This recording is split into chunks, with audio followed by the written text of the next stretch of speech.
play talk, we don't listen. There is talking and then there is listening. How do we know that I'm talking, but are you listening to me? Because that's also a very major challenge. Because my question would be, what are the challenges of good communication? Right. Asking questions.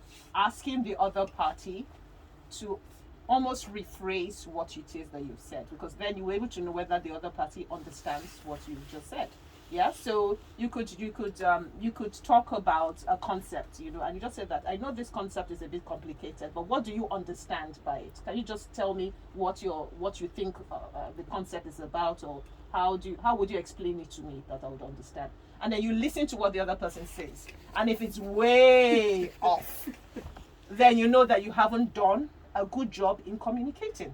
But okay, so let me Break it down. We're in masterclass, but let's come back to discussion. Right. Because I do not have, for example, I'm too angry to listen. I'm too angry to want to respond. I want to respond. I don't want you to have the last say.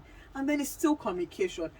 And Lucille is saying, you need to be able to calm down. And I'm like, hell no, I'm not calming down. I want to be able to express myself. Okay, so that is where non-verbal communication comes in, yeah? Because we have different types of communication. I usually try to narrow it down to 3 or 4. So you have the oral, the speaking, you have non-verbal communication, you have business writing, you have interpersonal communication. So if you are speaking to somebody and the person is already angry, and you have to be very sensitive to the person's body language. If you see the person tensing up, or if you see, if you see that the person is making a lot of gestures, or you almost the metaphorical fire coming out of the person, then you know that the situation is already tense. In which case you have to calm down. Trying to state your point of view to somebody who is already defensive and irate is not a winning strategy. So you just have to take a step back and then just let the person vent. And this is really important, especially in Nigeria, where we have poor customer service. Yeah, so we're talking about banks and different organizations. So when you are trying to communicate with somebody who's already defensive, the person is not going to be in a position to listen to anything you have to say.